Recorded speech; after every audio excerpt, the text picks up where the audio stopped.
Police क्या कहती है? पुलिस के पास जब जाते हैं तो कहती है बस वो आप भी देखें हम भी देखें, बल्कि ऐसा ही करने का ऐसा इफ्तिखार कैसे बच्चे 4 साल बाद आते हैं, 4 बच्चे लेकर आते हैं।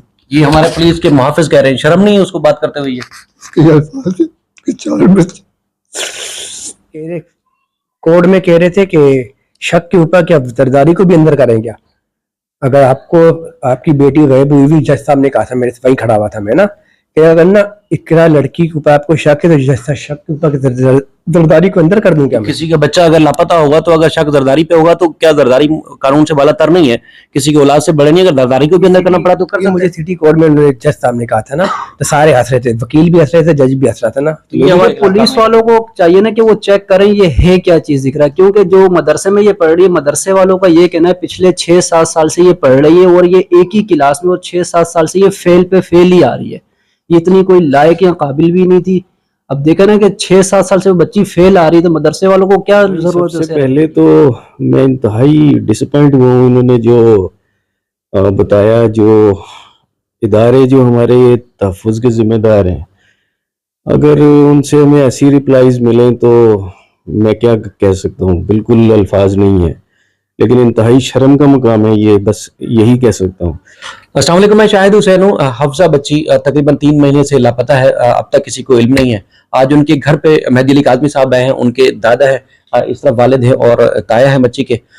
आज इनसे मालूम करेंगे कि बुनियादी तौर पर बच्ची गई कैसे, कौन ले गया है और अब तक उसका सुराग क्यों नहीं लगाया जा सका है, और अगर किसी पे शक था तो उसके लिए पुलिस ने क्या इकदाम किए हैं, तो सारी तफसीलात हम इनसे जानते हैं। अस्सलाम वालेकुम, आपकी हमने वीडियो देखी, बहुत सारे आप ज़ाहिर परेशान थे, लोगों से अपील भी कर रहे थे कि आपकी मदद करें।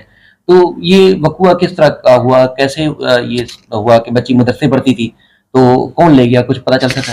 मदरसे को गई है, फिर वापस नहीं आई।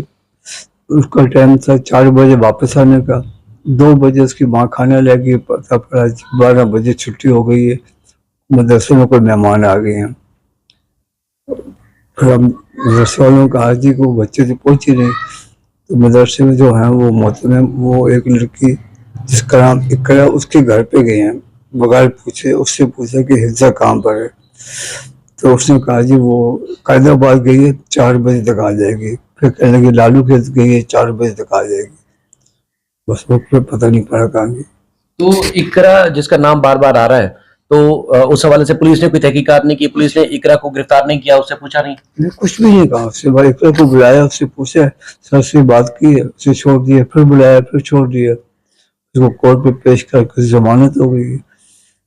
लेकिन बच्ची का अब तक कुछ नहीं पता चल सका। पुलिस क्या कहती है? पुलिस के पास जब जाते हैं तो कहती है बस वो आप भी देखें हम भी देखें, बल्कि ऐसा ही करने का ऐसा इफ्तिखार कैसे बच्चे 4 साल बाद आते हैं, 4 बच्चे लेकर आते हैं। ये हमारे पुलिस के मुहाफिज कह रहे हैं, शर्म नहीं है उसको बात करते हुए? इसके अल्फाज है कि 4 बच्चे।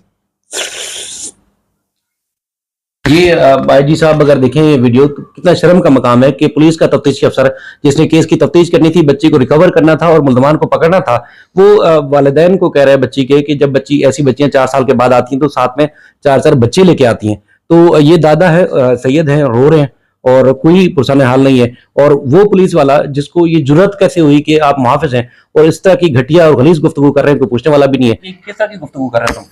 चुप हो गया, खामोश हो गया, चुप। मैं क्या बोल सकता। अब जब ये पुलिस के मुहाफिज इस तरह की बात करेंगे, यकीनी तौर पर फिर इस तरह के बुजुर्ग जो है आंसू में बहाएंगे, गमजदा भी होंगे। आप वालिद हैं, माजूर हैं ये भी, और इसी तरह जब से बच्ची गई है तो इसी तरह एक गम का आलम है इस पूरे घर में। आप भी काफी देर से हम बैठे हुए हैं, बात भी नहीं कर पा रहे। तो ये हुआ कैसे? यानी कि बच्ची घर से पढ़ने के लिए जाती थी, आलमा बन रही थी, तो कभी कोई ऐसा इजहार किया हो जैसे आपको लगा हो कि बच्ची कहीं किसी को पसंद करती है, या आपको कोई शक है कि उसको कोई अगवा करके ले गया है? कोई ऐसा थोड़ा सा, आप चूंकि वालिद हैं, वालिदैन तो करीब होते हैं बच्चों के, तो आपको कभी ऐसा फील नहीं हुआ कि बच्ची आज खुद गई है या कोई लेके गया है? नहीं, ऐसा कोई फील्ड नहीं हुआ। बाकी कभी कुछ ऐसी बात इन्होंने नहीं करी थी इकरा, उसने, इफ्जा ने।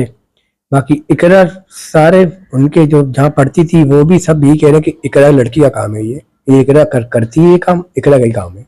लेकिन इकरा से कोई पूछने वाला नहीं है? कोई भी नहीं है पूछने वाला, कुछ भी नहीं। कह रहे कोर्ट में कह रहे थे कि शक के ऊपर क्या जरदारी को भी अंदर करें क्या?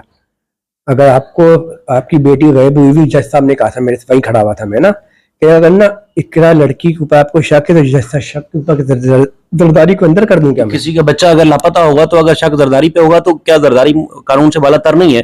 किसी की औलाद से बड़े नहीं, अगर जरदारी को भी अंदर करना पड़ा तो कर ये मुझे सिटी कोर्ट में जज साहब ने कहा था ना, तो सारे हंस रहे थे, वकील भी हंस रहे थे, जज भी हंस रहा था ना। तो ये हमारे माशरे का एक अलमनाक एक कहते हैं कि शर्म का मकाम है कि पुलिस वाला एक ये कहता है और जज साहब अब इस तरह की बात कर रहा है। जज साहब ने से बात करी थी पर मैं चुप हो गया था, बस उसके बाद को रिहा कर दिया था। इकरा जमानत पे बाहर घूम रही, कुछ भी नहीं, जबकि उनके मोहल्ले वाले कह रहे हैं कि इस लड़की का काम यही है, यही करती है। इकरा कौन है? बच्ची के साथ पढ़ती थी, क्या था उसका किरदार, क्या है? उसके साथ ही पढ़ती थी, वो वहां पर साथ पढ़ती थी, लेकिन ये है कि बस वो लड़की सही नहीं है। तो कभी आपकी बच्ची हफ्जा ने कभी जिक्र किया था जिक्र कभी भी घर पे इकरा का कि कभी इकरा भी कौन नहीं है, करा, मेरी दोस्ती है उससे? कभी भी जिक्र नहीं करा, उसका जिक्र कभी भी नहीं करा। इकरा का कभी भी घर पे नहीं जिक्र करा, ना कभी कुछ भी नहीं करा। तो बच्ची के पास कोई फोन नंबर था? यानी कि कुछ तो थोड़ा सा आपको भी फील होता होगा कि जबरदस्ती कोई अगवा करके ले गया है, अपनी मर्जी से गया है, गई है, या कोई कौन होगा, अगर कुछ तो आपको होगा, एहसास ये होगा। इकरा नहीं करा है, इकरा जो है वो पैसे लेती है, हम्म, आगे से लड़कियां दे देती हैं, ऐसा लग रहा है। इकरा ने किसी से पैसे लिए, तो ये लड़के से भी पैसे मांगे, उनके वालिद साहब भी कह रहे हैं कि पैसे मांग दी थी ना, पैसे मांगती है, ये आगे दे देती है। ये आज पूरे 3 महीने, आज 5 दिन हो गए, 30 अगस्त से। तो और आपके कितना बच्चे हैं? बहन को याद करते हैं? ये सभी करते हैं यार, बच्चे में 5 है। तो उसकी उम्र कितनी थी? वो कौन से नंबर पे थी बच्चों में? और तीसरे नंबर पे थी, 16 साल की उम्र इफ्जा थी, 16 साल की। तो कोई राब्ता भी नहीं किया इस दौरान बच्ची ने नहीं, आपसे? कुछ भी राब्ता नहीं है, कुछ भी ना खबर है, राब्ता कुछ नहीं।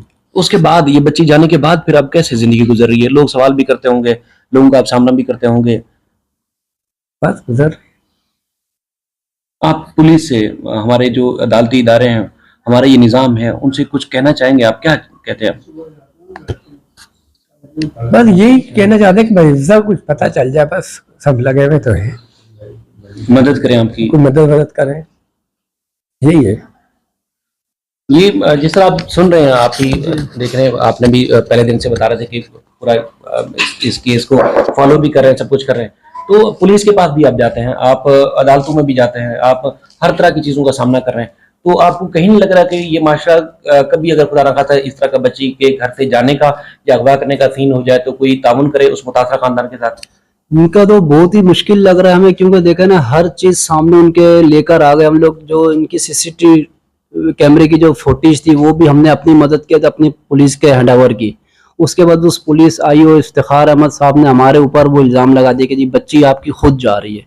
ना उसने कोई मदरसे वालों को बुला के तहकीकात की, ना किसी और इकरा के ऊपर सख्ती करवाई, कुछ भी नहीं करवाया। वो जो कुछ करते हैं 2-3 घंटे थाने में बैठ के बस जो भी छानबीन करनी थी उन्होंने की, ऐसा कोई वो। तो इकरा का बार बार जैसे आप तीनों नाम ले रहे हैं, इकरा कोई खुद माफिया है? उसको कोई सरप्रस्त लोगों का उसका जो है उसके ऊपर हाथ है? कौन है आखिर इकरा? है क्या जिसको पुलिस भी ये पुलिस वालों को चाहिए ना कि वो चेक करें ये है क्या चीज दिख रहा है, क्योंकि जो मदरसे में ये पढ़ रही है, मदरसे वालों का ये कहना है पिछले 6-7 साल से ये पढ़ रही है और ये एक ही क्लास में, और 6-7 साल से ये फेल पे फेल ही आ रही है। ये इतनी कोई लायक या काबिल भी नहीं थी। अब देखा ना कि 6-7 साल से वो बच्ची फेल आ रही है, तो मदरसे वालों को क्या जरूरत है उसे रखने की? अगर किसी भी स्कूल में या मदरसे में बच्चा 1 साल फेल आता है, फौरन मदरसे वाले या स्कूल वाले फौरन उसके पेरेंट्स को बुला के उनको बता देंगे आपका बच्चा बिल्कुल लायक नहीं है, इस पे थोड़ी तवज्जो दें। लेकिन वो 6-7 साल से पीछे फेल पे फेल आ रही है, कोई इस तरह उन्होंने परवाह नहीं की। अब ये अल्लाह ही बेहतर जानता है कि इसका क्या मसला है क्या नहीं, क्योंकि मदरसे में मोबाइल लाना भी मना था। वो इकरा मोबाइल मदरसे में भी लेकर आती थी, कभी उन्होंने टीचर ने भी नहीं पूछा, कुछ नहीं। मदरसे में इकरा ही तो नहीं पढ़ती थी, और बच्चियां भी पढ़ती थी। फिर आखिर ये मदरसे वाले डायरेक्ट इकरा के ही घर क्यों गए? और बच्चियां भी पढ़ती थी, उनके घर भी जाते, लेकिन किसी के घर नहीं गए, ये सीधा इकरा के घर ही जा रहे हैं। जब ये व्हाट्सएप ग्रुप्स का क्या ये चक्कर है जो आप लोग बता रहे हैं? ये व्हाट्सएप ग्रुप किसने बनाया होगा? ये इकरा को जब पहले दिन थाने में लेकर आए थे ना, तो जब ये आईओ ने पूछा कि भाई क्या चक्कर था, क्या मामला था, आखिरी टाइम पर आप ही साथ में थी हिफ्जा के, कहाँ गई थी हिफ्जा, कहाँ उसे आपने बिठाया था रक्शे में? पहले तो वो कहने लगी कि जी मैंने उसे लालू खेत भिजवाया है। फिर वो कहने लगी मैंने उसे कायदाबाद भिजवाया था, लेकिन 4 बजे उसने वापस आ जाना था, लेकिन अभी तक आई क्यों नहीं ये मुझे भी नहीं मालूम। ये इकरा कह रही है? ये इकरा के अपने किसके पास भिजवाया था उसके बारे में ये उसने नहीं बताया। फिर उसके बाद कभी वो नाम किसी का लेती है, कभी शहजाद नाम ले लेती है, कभी मोहसिन नाम ले लेती है, कभी यासिर, कभी नासिर। जब भी वो नाम भी ले रही है, लोकेशनें भी दे रही है, इतना भी कह रही है कि 4 बजे उसने आना था, क्यों नहीं आई। फिर भी वो आईओ साहब, हमारे जो इफ्तिखार ऐवान साहब है, वो कहते हैं कि जी बच्ची आपकी मर्जी से गई है। जब इकरा ने अपने मुंह से इतना कुछ कहा, लेकिन फिर भी वो उससे टच से मस नहीं हो। यहाँ तो इफ्तिखार साहब ने पैसे ले लिए हैं, इस वजह से वो उसके बिल्कुल फेवर में। अच्छा, ये जो व्हाट्सएप का ग्रुप बनाया हुआ था उस लड़की ने, जी हाँ। वो लड़कियों की लड़कों से दोस्ती करवाने के लिए बनाया जी हुआ था? हाँ, वो इकरा ने अपने मुंह से कहा था। जो पुलिस वालों ने आज दिन तक सीडीआर वगैरह निकलवाई ना, शहजाद के नाम की या दूसरे तीसरे, वो सब नाम इकरा ने ही बताए थे कि मैंने ये ग्रुप बनाया हुआ था, इसमें मैंने इस नाम के लड़के ऐड किए हुए थे, उसमें मैंने हिफ्जा को भी ऐड किया हुआ था। ये इकरा नहीं बताया, हम तो जानते भी नहीं थे ना इकरा को, ना शहजाद को, ना किसी और को। ये इकरा जब थाने में आई है, उसी ने ये सारी कहानी सुनाई है। तो शहजाद ने क्या बताया कि शहजाद ने यही बताया, शहजाद के वालिदैन ने और शहजाद ने यही बताया कि बिल्कुल ये इकरा लड़की जो हिफ्जा को हमारे घर पे एक दफा लेकर आई थी मुझसे मिलवाने, लेकिन हमने उसे बिठाया था मेहमानी के तौर पर, उसके बाद हमने उसे रुखसत कर दिया। उसके बाद 2 से 3 दिन बाद इकरा ने हमारे बेटे शहजाद से पैसों की डिमांड कर दी थी। ये उसके वालिद ने थाने में भी कहा है, लेकिन उसके बावजूद भी कोई एक्शन नहीं, इनका कुछ भी नहीं है। इसने हमारे बेटे से डिमांड कर दी थी पैसों की 7 से 8 हजार की, लेकिन मेरा बेटा दे नहीं पाया, तो इस वजह से हमने उससे किनारा कशी करने की कोशिश कर ली। अभी ना जाने इसने कहीं और भिजवाया है, अभी ये मेरे बेटे पे इल्जाम दे रही है। तो जो ग्रुप बनाया हुआ उसका कोई पुलिस ने तहकीकात कोई नहीं की? उस लड़की इकरा के जो मोबाइल नंबर्स हैं उसकी कोई तहकीकात कुछ नहीं भी की? नहीं उससे किया, कुछ नहीं पूछा? कुछ भी नहीं पूछा। उसकी जो सीडीआर वगैरह निकली थी ना, उसमें काफी नंबर निकले थे, नए से नए नंबर। उसके भाई को भी दिखाए, उसके घर वालों को भी दिखाए, इकरा को भी दिखाए, बताओ ये नंबर किसका, ये किसका है। उस पर बाकायदा सीडीआर पे हर चीज रिकॉर्ड आ जाता है कि इतने मिनट, इतने सेकंड बात हुई, इतने एसएमएस हुआ है, इतना नेट इस्तेमाल हुआ हुआ है, सब कुछ सामने आ रहा है। लेकिन उससे कोई नहीं पूछा गया ये कौन है तुम्हारा, ये बंदा किधर मिलेगा, कौन है, क्या रिश्ता है, कुछ नहीं, कोई भी नहीं पूछा गया उससे। बच्ची की उम्र 16 साल थी, तो इसका मतलब ये एक एफआईआर जो काटी होगी जी हाँ। वो किस इल्जाम के तहत काटी है? कि अगवा करके कोई ले गया है, अपनी मर्जी से गई है? उसमें एफआईआर में क्या सेक्शन लगाई है? एफआईआर में इन्होंने दफा 365 भी लगाई थी, उसमें भी यही लिखा था कि लापता का, गुमशुदगी का किया था, लेकिन अब गुमशुदगी की भी तलाश नहीं हो सकी। नहीं हो सकी। तो आप हुकूमत, क्योंकि हमारे पुलिस के नीचे के जो अफसरान हैं ज्यादातर तो गलीज माइंड के हैं, जिस तरह की इन्होंने जी बात हाँ। की है, तो आप ऊपर किसी पुलिस से, डीआईजी से, एसएसपी से, इलाके के या आईजी से रब्ता करने की नहीं कोशिश की कि आपके साथ ये जुल्म हो गया, पुलिस तामुन नहीं कर रही? अभी हम उनसे क्या कोशिश करें जब उनके नीचे वाले इस तरह की बात कर रहे हैं? अगर हम लोग वहां चले जाएं, वो आगे से थप्पड़ मार के हमें भगा दें, तो फिर हम किसी को क्या मुंह दिखाएंगे? तो आखिर इंसाफ तो चाहिए आपको, इंसाफ कैसे मिलेगा? बस इंसाफ अभी ये अल्लाह के आसरे पे बैठ गए, भरोसे पे बैठ गए, अभी अल्लाह ही जो करेगा बेहतर करेगा। इन लोगों से तो यही उम्मीद है, जिस तरह वो मेरे वालिद साहब को भी, इफ्तिखार साहब ने कहा कि जी ऐसी बच्चियां चली जाती हैं, इस तरह गलती कर जाती हैं, लेकिन वो 4-4, 5-5 साल बाद आती हैं, 4-4, 5-5 बच्चे लेकर आती हैं। कितना शर्म का मकाम। मजी साहब, आप भी आए हैं, चूंकि देख रहे थे आप भी सारा ये मामला, तो अब ऐसे गलीज सोच के हमारे अफसरान हैं पुलिस के जो खुद कुछ करते नहीं है, शायद हो सकता है कि इसी किस्म की वो खुद भी पैदावार हों, लेकिन शर्म का मकाम है कि अब ऐसे मुतासरा खानदान को पुलिस वाला ये बात कर रहा है। तो आप लोगों से क्या कहेंगे? आपने खुद बात भी की, इनसे मिले भी और सारा ये सीन देख भी रहे हैं, आवाम से क्या कहेंगे कि इनकी किस तरह मदद करें?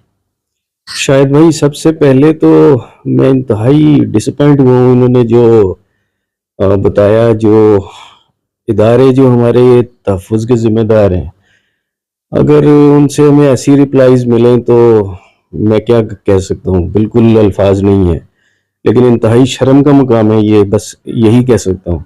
सेकेंडली, मैं यहाँ आया था इनके साथ इजहार यकजहती के लिए। कुछ दिनों पहले मैंने एक वीडियो देखी जिसमें भाई ने मुझसे हेल्प की दरख्वास्त की थी। मैं उस सिलसिले से मैं यहाँ आया कि इनसे मिलकर इजहार यकजहती करूँ और बाई चांस आप लोग भी साथ आ गए। देखिए, ये इनकी बातों से मुझे थोड़ा फील हुआ कि ये थोड़ा ज़्यादा डिसअपॉइंट हो गए हैं, लेकिन इस केस में एक चीज़ मत भूलें अभी भी, कि इस केस में जिब्रान नासिरिन हैं, और मुझे यकीन है कि जैसे उन्होंने मेरी बच्ची को बचाया है वो इस बच्ची को भी बचाएंगे। और मैं पूरे पाकिस्तान की आवाम से और तमाम लोगों से अपील करता हूं कि जैसे मेरी बच्ची को उन्होंने अपने बच्ची समझकर दुआएं की, मदद की, हर चीज़ उसी तरह आप इस बच्ची के लिए भी उसी तरह दुआएं करें। ये बहुत ज़्यादा डिज़र्विंग है और इस वक्त मेरा ख्याल है कि दुआएं जो हैं और एक मॉरल सपोर्ट जो है इन लोगों को बहुत ज़रूरत है इस चीज़ की। बिल्कुल। तो बहरहाल बाप की भी और हम सबकी दुआएं भी इनके साथ हैं। अक्सर हमें भी जब इस तरह के वाकयात तो लोग राब्ता भी करते हैं, जब बताते हैं तो हम उनसे अक्सर यही कहते हैं कि अगर देखें खुदा ना खासा ये आपके ऊपर ये सीन हो गया है, इस सदमे से अगर आप दो चार हैं, तो सबसे ज्यादा काबिल एतमाद काबिल भरोसा अगर शख्सियत है वो जिब्रान नासिर हैं। तो हमें भी उनसे उम्मीद है कि अदालतें, हमारा कानून, हमारा निज़ाम उनको इंसाफ आप सबको जरूर दिलाएगा, लेकिन उसमें आपकी जो मावनत करेंगे हर लिहाज से वो जिब्रान नासिर करेंगे। हमें भी इस वीडियो के जरिए भी उनसे हम यही रिक्वेस्ट करते हैं कि आप अगर वीडियो देख रहे हैं तो आपने केस लिया हुआ है, लेकिन ये है कि आप भरपूर जस्तुजू करेंगे, जद्दोजहद करेंगे, तो ये जो आज भी 3 महीने में भी इनका गम खत्म नहीं हुआ, सदमे से दो चार हैं कि बच्ची अगवा हो गई, जबरदस्ती को उठा के ले गया, अब तक किसी ने राब्ता नहीं किया, पुलिस ताउन नहीं कर रही, कोई इदारा ताउन नहीं कर रहा, अवाम इनके साथ नहीं खड़ी हुई, लोग साथ नहीं खड़े हुए, तो यकीनन आप इनकी मदद करेंगे तो ये सारे इनके सदमे तकलीफें जो वो खत्म हो जाएंगी और इनकी बेटी इनके साथ जरूर होगी इंशाल्लाह। इस केस को भी हम कोशिश करते रहेंगे, जैसे पहले कवर किया है, रोजाना की बुनियाद पर हम कोशिश करेंगे कि इसको रिपोर्ट करें। मजीद इस समय जो भी अगले आने वाले दिनों में होंगी अपडेट आपके सामने शेयर करेंगे। अल्लाह हाफिज।